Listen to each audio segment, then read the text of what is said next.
સુરત શહેરની ગોળાદરા પોલીસે ધમધમતા જુગારધામ પર રેડ પાડીને 21 જુગારીઓને રંગિયાત જુગાર રમતા કિંમત ₹7,74,200 રૂપિયાના મુદ્દામાલ સાથે ઝડપી પાડ્યા।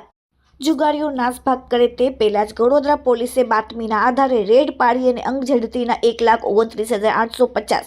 દાવ ઉપરથી 29,350 કુલ 1,59,200ની રોકડ રકમ કબજે કરી। આ ઉપરાંત 19 મોબાઈલ ફોન, 1,95,000ના 6 વાહનો, 4,42,000ના મળીને કુલ 7,74,200 રૂપિયા મુદ્દામાલ સાથે 21 જુગારીઓને ઝડપી પાડ્યા।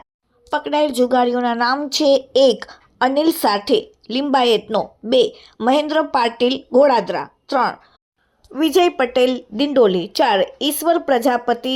સિયાણા, 5 નીતિન રાવબા પાટીલ રહેવાસી ડિંડોલી, 6 હીરાલાલ સંતોષ ડિંડોલીનો, 7 અનિલ કૃષ્ણા કોરી રતનચોક ઝુંપડપટ્ટી, 8 મનોજ મારવાડી ઉધના, 9 જીવન લોનારી પુણાગામ, 10 પ્રવીર પાટીલ ડિંડોલી, 11 શેખ મોહમ્મદ અઝરુદ્દીન શેખ ડિંડોલી, 12 હિતેશ ધરમ લિંબાયત, 13 રઝાઉદ્દીન શેખ લિંબાયત, 14 બાબુલાલ ખટીક લિંબાયત, 15 હેમત છગનભાઈ લિંબાયત, 16 સર્વેશ મિશ્રા ગોળાદરા, 17 કંગરુભાઈ મુદુલી પુણા, 18 જયવંત બેન્દ્રે